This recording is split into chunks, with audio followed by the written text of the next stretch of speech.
Hello दोस्तों, online classes में आप सभी का स्वागत है।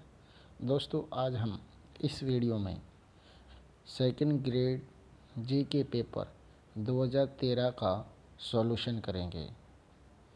यह पेपर जीके का है और इस पेपर का कोड नंबर 00 और ये पेपर 200 नंबर का होता है, जिसमें 100 क्वेश्चन होते हैं।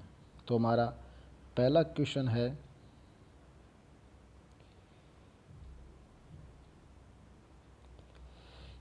राजस्थान की स्थिति है निम्न में से कौन सा युग्म सही है। जिसमें हमें एक तरफ राजस्थान की स्थिति और एक तरफ कुल भौगोलिक क्षेत्र वर्ग किलोमीटर में दिया हुआ है।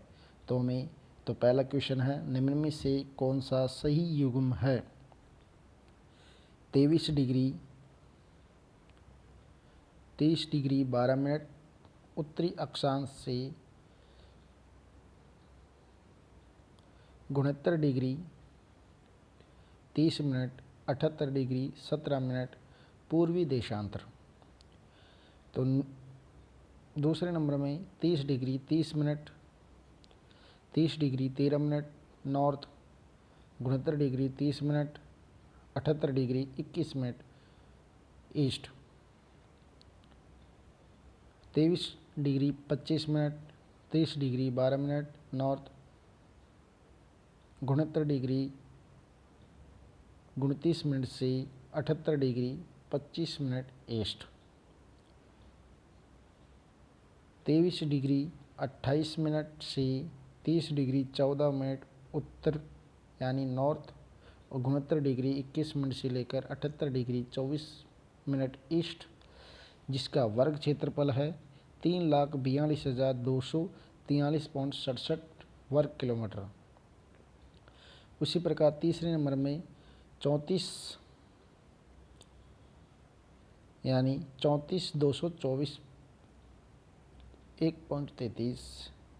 तो इसका राइट आंसर है हमारा फर्स्ट नंबर का 69 डिग्री 3 मिनट से 30 डिग्री 12 मिनट उत्तरी अक्षांश से 69 डिग्री 30 मिनट 78 डिग्री 17 मिनट पूर्वी देशांतर तक है। और इसका वर्ग क्षेत्रफल है यानी राजस्थान का वर्ग क्षेत्रफल 3,42,239.74 वर्ग किलोमीटर। तो राइट आंसर हमारा कौन सा हो गया, पहला हो गया।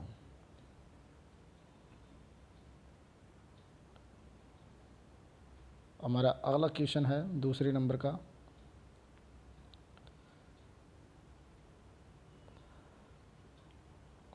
सौ मिली बार की वायु दाब रेखा जुलाई माह में गुजरती है। राजस्थान के कौन से जिले हैं जिनसे 100 मिली बार की समदाब वायु रेखा जुलाई माह में गुजरती है। सिरोही, उदयपुर, प्रतापगढ़ और झालावाड़ से, सिरोही, चित्तौड़गढ़, कोटा और बारा से, जालोर, पाली, अजमेर एवं करौली से, उदयपुर, चित्तौड़गढ़, कोटा एवं बारा जिले से। तो इसका राइट आंसर है दोस्तों सिरोही, उदयपुर, प्रतापगढ़ और झालावाड़ से ये 100 मिली भार वायु दाब रेखा गुजरती है। यानी जहाँ पर सूर्य तापन कम होगा वहाँ पे वायु दाब अधिक होगा, जहाँ पे सूर्य ताप अधिक होगा वहाँ वायु दाब कम होगा। तो जुलाई के माह में सूर्य तापन सिरोही, उदयपुर, प्रतापगढ़ और झालावाड़ में कम होता है। तो इस कारण 100 मिली वायु दाब यानी उच्च दाब रेखा सिरोही जिले से उदयपुर, प्रतापगढ़ और झालावाड़ होती हुई गुजरती है। तो हमारा राइट आंसर आता है ए। अब बढ़ते हैं नेक्स्ट क्वेश्चन पर, तीसरे नंबर का।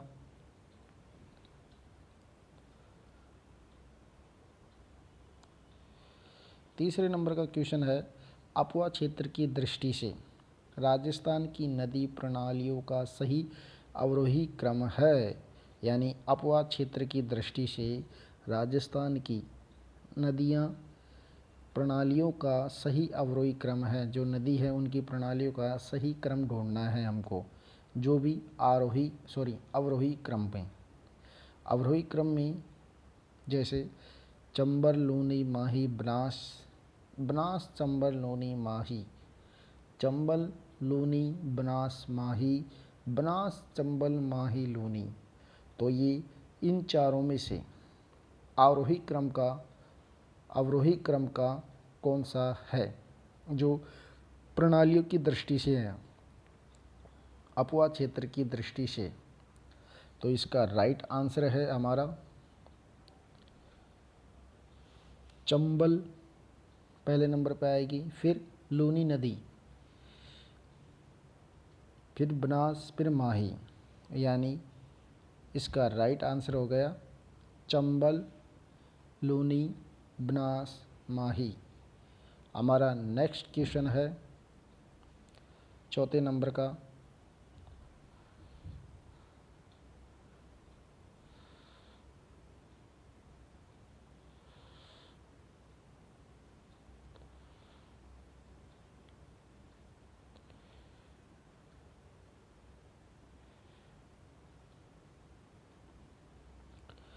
चौथे नंबर का क्वेश्चन है,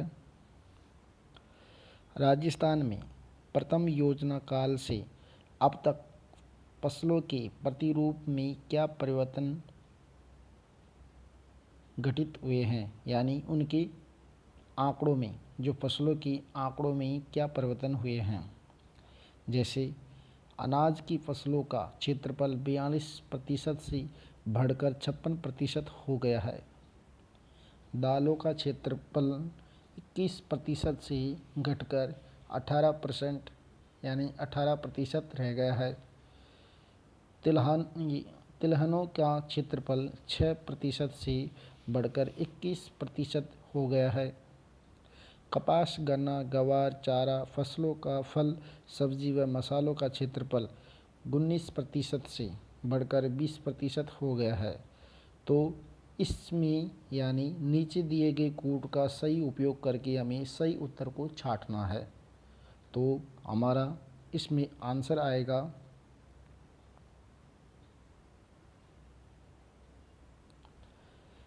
दालों का क्षेत्रफल, यानी दूसरे नंबर का दालों का क्षेत्रफल 21% से बढ़कर 18% रह गया है। ये भी सही है। और तिलहन का क्षेत्रफल 6% से घटकर 6% से बढ़कर 21% हो गया है। तो तीसरा भी सही है। बाकी ये फर्स्ट गलत है और फोर्थ नंबर का गलत है। तो इसमें हमने यानी फोर्थ नंबर का राइट आंसर है। दूसरा और तीसरा नंबर वाला कूट को छांटना है। उसके बाद हमारा नेक्स्ट क्वेश्चन आता है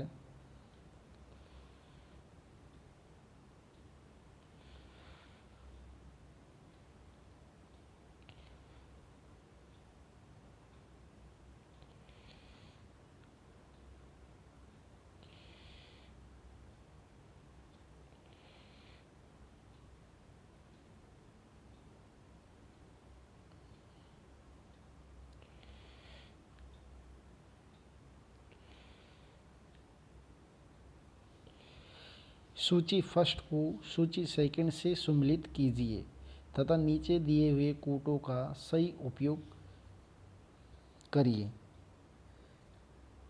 तो हमें सूची फर्स्ट और सूची सेकंड, सूची फर्स्ट में राजस्थान का क्षेत्र दिए हुए हैं और सूची सेकंड में गाय की नस्लें दी हुई है। यानी राजस्थान के कौन से क्षेत्र में कौन सी गाय की नस्ल मिलती है। तो इसका आंसर आएगा वह अब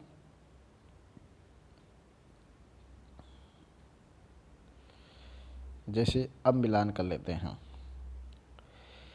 पहले में आता है यानी उत्तरी पश्चिमी राजस्थान। उत्तरी पश्चिमी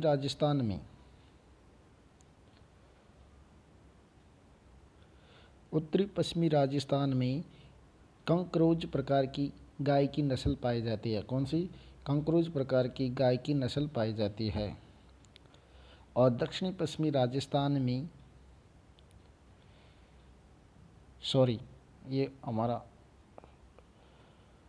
हो गया, सॉरी ये गलती हो गई। तो उत्तरी पश्चिमी राजस्थान में राठी प्रकार की गाय की नस्ल पाई जाती है। और दक्षिणी पश्चिमी राजस्थान में कॉकरोच प्रकार की गाय की नस्ल पाई जाती है। और पश्चिमी राजस्थान में यानी थारपाकर की नस्लें पाई जाती है जो गाय की होती है। और दक्षिणी पूर्वी राजस्थान में मध्य पूर्वी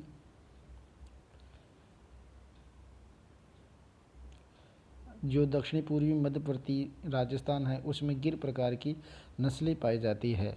तो इसका राइट आंसर होगा हमारा 2 नंबर का, यानी उत्तरी पश्चिमी राजस्थान में राठी प्रकार की और दक्षिणी पश्चिमी राजस्थान में कंक्रोच प्रकार की और पश्चिमी राजस्थान में थारपाकर प्रकार की और दक्षिणी पूर्वी मध्यवर्ती राजस्थान में गिर प्रकार की नस्लें पाई जाती है। कौन सी पाई जाती है? गिर प्रकार की नस्लें पाई जाती है।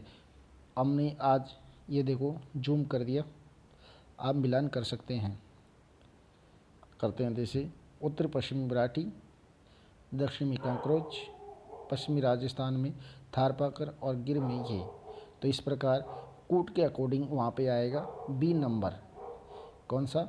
डी नंबर आंसर आएगा। हमारा अगला क्वेश्चन आता है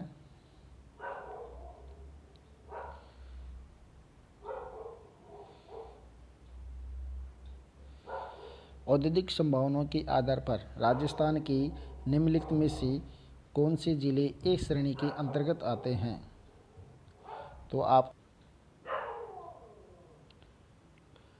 औद्योगिक संभावनाओं के आधार पर राजस्थान के निम्नलिखित में से कौन से जिले ए श्रेणी के अंतर्गत आते हैं? जैसे बांसवाड़ा, नागौर, टोंक, सीकर, उदयपुर, अलवर, कोटा, भीलवाड़ा, जयपुर, भरतपुर, टोंक, जोधपुर, नागौर, कोटा, बांसवाड़ा, सीकर। तो हमारा इसका राइट आंसर है 6 नंबर के क्वेश्चन का उदयपुर, अलवर, कोटा, भीलवाड़ा। सॉरी एक बार ये कौन सा देखते थे? 6 नंबर का क्वेश्चन है। 6 नंबर के क्वेश्चन में हमारा आता है उदयपुर, अलवर, कोटा, भीलवाड़ा। तो राइट आंसर आता है उदयपुर, अलवर, कोटा, भीलवाड़ा। हमारा 7वें नंबर का क्वेश्चन है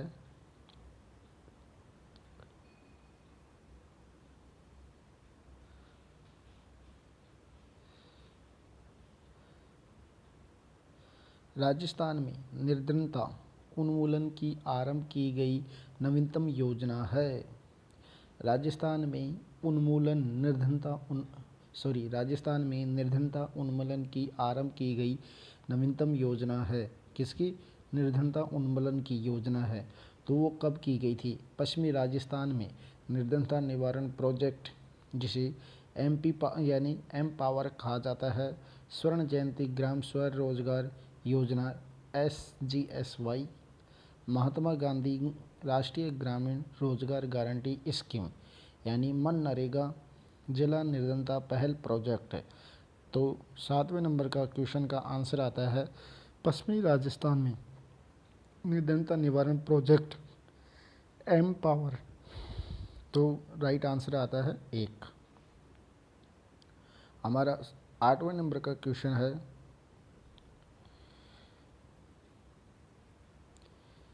मिलान, यानी इसको भी मिलान करना ही पड़ेगा।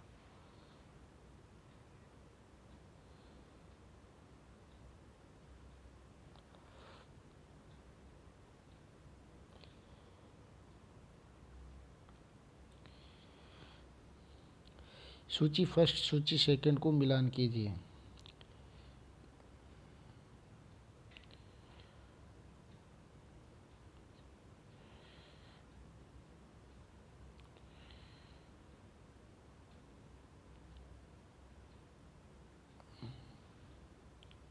जूम कर लेते हैं।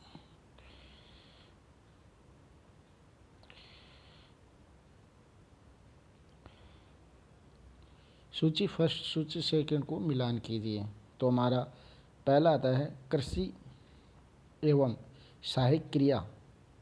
ये 12वीं पंचवर्षीय योजना में कुल बजट आवंटन प्रतिशत के आधार पर जो विकास क्षेत्र है उनको मिलान करना है। तो हमें कृषि एवं सहायक क्रिया आती है, इसका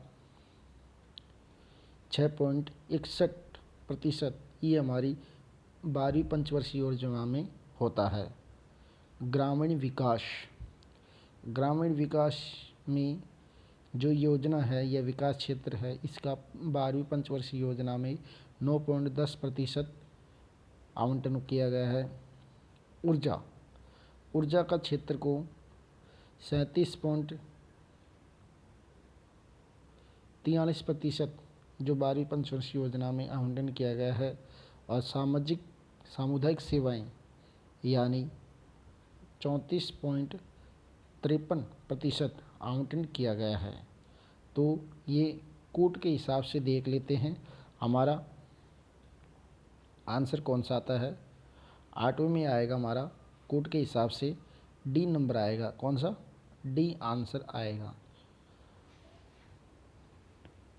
अब आता है 9वें नंबर का क्वेश्चन।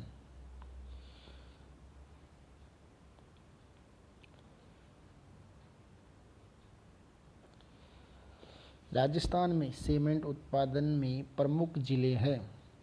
राजस्थान में सीमेंट उत्पादन में प्रमुख जिले हैं, जैसे बूंदी, लाखेरा, चित्तौड़गढ़, कोटा, सिरोही और उदयपुर।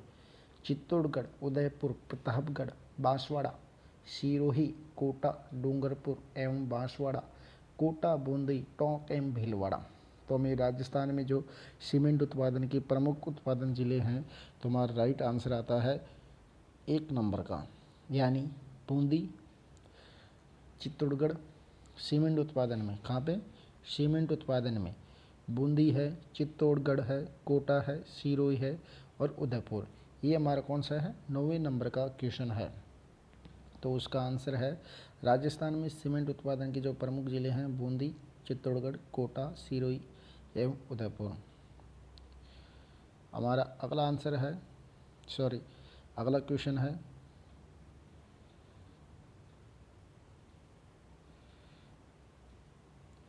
जैसलमेर में पालीवाल ब्राह्मणों के द्वारा विकसित मौलिक पारंपरिक वर्षा जल संचयन पद्धति आरंभ की गई है। तो वो कौन सी है जो पालीवाल ब्राह्मणों के द्वारा आरंभ की गई जो सिंचाई पद्धति, यानी कौन सी सिंचाई पद्धति जो भी जैसलमेर में जो वार्षिक जो मौलिक पारंपरिक वर्षा जल संचयन यानी वर्षा के जल को संचयन करने की पद्धति, बावड़ी, कुंड, ओखेरी या खड़ीन। बताइए। इसका आंसर आता है बी, यानी जो पालीवाल ब्राह्मणों के द्वारा जो परंपरागत वाटर सेविंग यानी जो सिस्टम पद्धति अपनाई गई थी वो खड़ीन पद्धति को अपनाई गई थी। और ये जैसलमेर ज़िले में सर्वाधिक खड़ीन पाई जाती है। कहाँ पे? जैसलमेर ज़िले में सर्वाधिक खड़ीन पाई जाती है। हमारा अगला क्वेश्चन आता है 11वें नंबर का।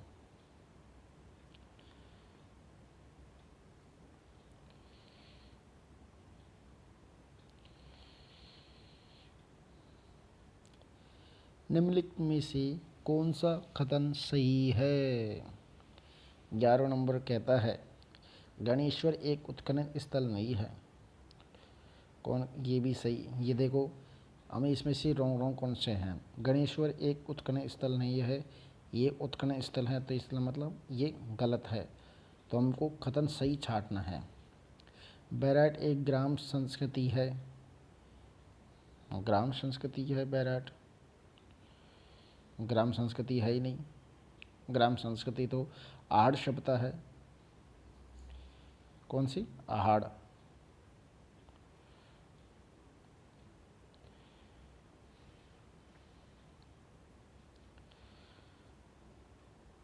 कालीबंगा लोहा युगीन संस्कृति का एक उदाहरण है। कालीबंगा लोहा युगीन संस्कृति का एक उदाहरण है। ये नहीं है, ये ताम्र युगीन संस्कृति का उदाहरण है। आहड़वासियों का महत्वपूर्ण व्यवसाय अयस्क तांबे का गलाना व ताम्र वस्तुएं के बनाना। ये बिल्कुल राइट आंसर है। यानी जो हाड़वासी थे, हाड़ सभ्यता के लोग, उनका मुख्य व्यवसाय तांबे की वस्तुओं को बनाने का था और तांबे की जो वस्तुएं थी वहाँ पे गलाने का सिस्टम यानी जो कारखाना भी था और वहाँ पे तांबे गलाने की भट्टियों के भी साक्ष्य हमें आहड़ सभ्यता से ही मिले हैं। तो इसलिए इस कथन यानी जो 11वें नंबर का क्वेश्चन था, तो ये आहड़वासी का महत्वपूर्ण व्यवसाय वाला कथन सबसे इम्पोर्टेंट कथन है और सही कथन भी यही है। बाकी के 3 कथनों रॉन्ग है, तो हमारा आंसर 4 नंबर हो जाएगा। 12वें नंबर का क्वेश्चन आता है हमारा, निम्नलिखित में से किस इतिहासवेत्ता ने कालीबंगा को सिंधु घाटी साम्राज्य की तृतीय राजधानी कहा गया है? जैसे आपको ये तो सीधा सिंपल सवाल है। जी.एस. ओझा के द्वारा, श्यामलाल दास के द्वारा, दयाराम साहनी के द्वारा या फिर दशरथ शर्मा के द्वारा। तो एक इतिहासकार वेत्ता था जिसने कालीबंगा सभ्यता को, कौन सी सभ्यता को? कालीबंगा सभ्यता को सिंधु घाटी सभ्यता की तीसरी राजधानी बताई है और वो तीसरी राजधानी बताने वाला दशरथ शर्मा जी है। कौन? दशरथ शर्मा जी, जिसने कालीबंगा की तीसरी राजधानी बताई है किसकी? सिंधु घाटी साम्राज्य की। हमारा अगला क्वेश्चन आता है 13वें नंबर का क्वेश्चन है, राजस्थान में प्रतिहार वंश के संस्थापक हरिश्चंद्र की राजधानी थी। यानी 13वें नंबर का क्वेश्चन है, राजस्थान में प्रतिहार वंश के संस्थापक हरिश्चंद्र की राजधानी थी। मेड़ता थी, भीनमाल थी, जालौर थी और मंडोर थी। तो प्रतिहार वंश के हरिश्चंद्र की राजधानी यानी जो प्राचीन राजधानी, प्राचीन भी थी और पहले हरिश्चंद्र की जो प्रतिहार वंश के संस्थापक था, जिन्होंने प्रतिहार वंश को बसाया गया था, उनकी राजधानी थी मंडोर राजधानी थी। कौन सी? मंडोर राजधानी थी, प्राचीन राजधानी थी। बाद में जालौर, भीनमाल, मेड़ता ये परिवर्तन होती गई। हमारा 14 नंबर का क्वेश्चन आता है, पृथ्वीराज चौहान तृतीय का समकालीन चंदेल शासक कौन था? चंदेल शासक जो ये दक्षिणी के शासक आ गए। कौन से? दक्षिण के शासक है चंदेल शासक। ये आपको पृथ्वीराज चौहान के समकालीन बताया। पृथ्वीराज चौहान कब आया था? 1170 के समथिंग आया था। कब आया था? 1100 समथिंग। तो आपको उसके समकालीन आपको चंदेल का शासक ढूंढना है। अब उस समय चंदेल का शासक यानी चंदेल वंश में किस शासक का शासन था? जैसे परमीर देव का, कीर्ति वर्मा का, जय वर्मा का या फिर यशो वर्मा का। तो आपको आंसर ढूंढना है। तो उस समय पृथ्वीराज चौहान के तृतीय के समय चंदेल वंश का शासक यानी परमार्दी देव थे। कौन थे? परमार्दी देव थे। तो हमारा आंसर हो गया 1 नंबर। कौन सा? 1 नंबर, जो परमार्दी देव माने जाते हैं। अब आता है हमारा अगला क्वेश्चन 15वें नंबर का,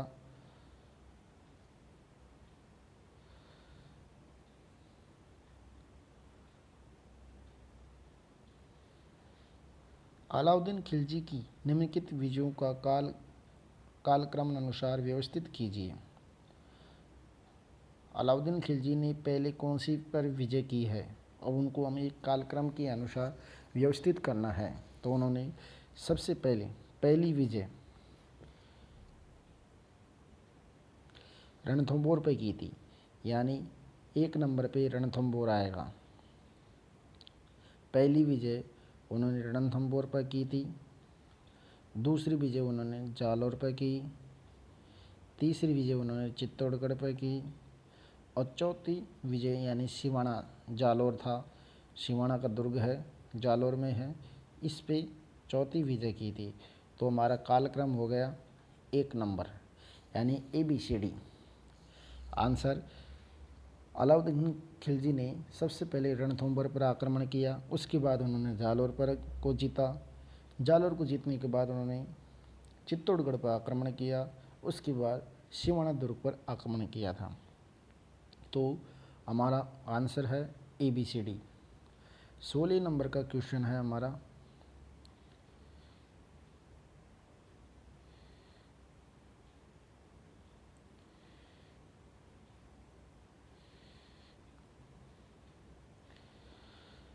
पंद्रह सौ 73 ईस्वी में अकबर ने जोधपुर किसके सुपुर्द किया गया था। यानी 1572 और 73 में अकबर ने जोधपुर को किसको दे दिया गया था। मोटा राजा उदय सिंह को, आमेर के मान सिंह को, बीकानेर के राय सिंह को, मालदेव के ज्येष्ठ पुत्र राम को। तो अकबर ने यानी 1572-73 में उस समय अकबर ने जोधपुर को सुपुर्द किया, यानी किसको सौंपा था।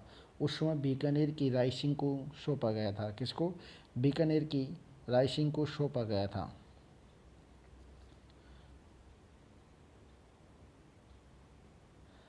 हमारा अगला क्वेश्चन आता है 17वें नंबर का। राणा राज सिंह यानी मेवाड़ के समकालीन कौन था। राणा राज सिंह ये मेवाड़ का शासक था और इसके समकालीन कौन था। अकबर था, औरंगजेब था, या फिर जहांगीर था, या शाहजहाँ था। तो राणा राज सिंह के समकालीन यानी उस समय दो शासक हुआ करते थे। तो इस क्वेश्चन का यानी 2 आंसर निकल आए थे। तो इस कारण इस क्वेश्चन में यानी जो 17वें नंबर का क्वेश्चन है उसमें बोनस दिया गया था RPSC के द्वारा 2013 में। तो इसका 2 आंसर थे। तो इसमें आता है बोनस दिया गया है, यानी बोनस दिया गया इस क्वेश्चन को। क्या दिया गया था? बोनस।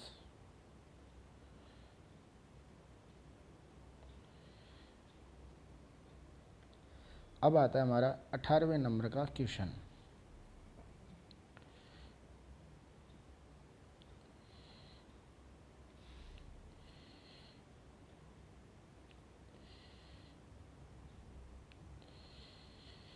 अठारहवें नंबर का क्वेश्चन है हमारा,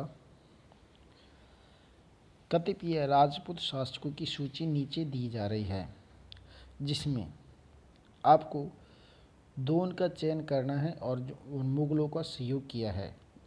यानी इस राजपूत सूची में 2 राजपूतों को सेलेक्ट करना है जिन्होंने मुगलों का साथ दिया था। अब वो है राणा सांगा के द्वारा, चंद्रसेन के द्वारा, मानसिंह के द्वारा, या फिर राय सिंह के द्वारा।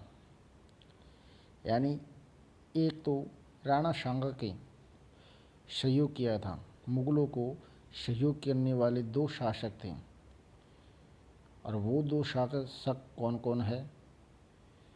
राणा सांगा, चंद्रसेन, मानसिंह। तो इसका राइट आंसर आता है हमारा, एक तो मानसिंह के द्वारा सहयोग किया गया जो जयपुर का था। कहाँ का? जयपुर का, आमेर। यानी मानसिंह के द्वारा जो आमेर मुगलों का साथ दिया गया था। दूसरा आता है राय सिंह, ये कहाँ का था? बीकानेर।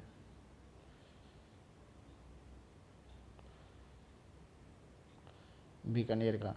तो इसका आंसर आता है CD, यानी राइट आंसर है CD, A number. Mansingh, Rai Singh, इन दोनों ने मुगलों का सहयोग किया गया था। मानसिंह ने अकबर के समय किया गया था और राय सिंह ने भी अकबर के समय ही किया गया था। अब आता है हमारा अगला क्वेश्चन 19वें नंबर का। साधु सीताराम दास किस कृषक आंदोलन से संबंधित था। यानी साधु सीताराम दास किस किसान आंदोलन से संबंधित था, और 1913 में साधु सीताराम दास ने किस आंदोलन का नेतृत्व किया गया था। कब? 1913 में। 1913 में किस आंदोलन का साधु सीताराम दास के द्वारा नेतृत्व किया गया था। हम 2013 में क्वेश्चन आया हुआ है, ये 2011 में आया हुआ था क्वेश्चन। बिजोरिया किसान आंदोलन, सीकावाटी किसान आंदोलन, सीकर किसान आंदोलन या बूंदी किसान आंदोलन। तो 2013 में आया क्वेश्चन है साधु सीताराम दास किस कृषक आंदोलन से संबंधित है। जबकि टाइम 2011 में एक क्वेश्चन आया था बिजोलिया किसान आंदोलन के नेतृत्वकर्ता 2013 में कौन था। तो इसका आंसर है, यानी जो इस पेपर में आंसर आएगा तो बिजोलिया आएगा, और जो मैंने क्वेश्चन पूछा है जो 2011 में आया हुआ था, बिजोलिया किसान आंदोलन का नेतृत्व 2013 में किसके द्वारा किया गया था। तो उस समय 2013 में, यानी 2013 नहीं, 1913 में यानी साधु सीताराम दास के द्वारा कृषक आंदोलन का नेतृत्व किया गया था। कौन से? बिजोलिया के कृषक आंदोलन का। अब हमारा अगला क्वेश्चन आता है 10वें नंबर का। 10वें के नंबर का नहीं है, ये है हमारा 20वें नंबर का।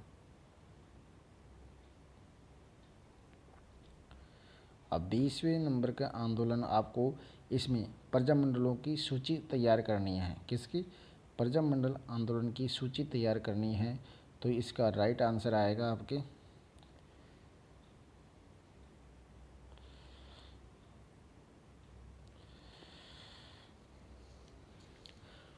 प्रजामंडलों और इनका निर्माण कब हुआ था। जैसे अब हमारा आता है पहला डूंगरपुर प्रजामंडल। डूंगरपुर प्रजामंडल की स्थापना कब हुई थी। 20वें नंबर क्वेश्चन में डूंगरपुर प्रजामंडल आंदोलन की स्थापना कब हुई थी। तो डूंगरपुर प्रजामंडल आंदोलन की स्थापना 1944 में की गई थी। जयपुर प्रजामंडल आंदोलन की स्थापना कब की गई थी? 1931 में। बाद में इसमें एक और संगठन हुआ था 1936 में जाकर। बीकानेर प्रजामंडल आंदोलन की स्थापना की गई थी बी, यानी 1936 में। अलवार, यानी इसमें रॉन्ग दिया है तो वहाँ में अलवर आएगा।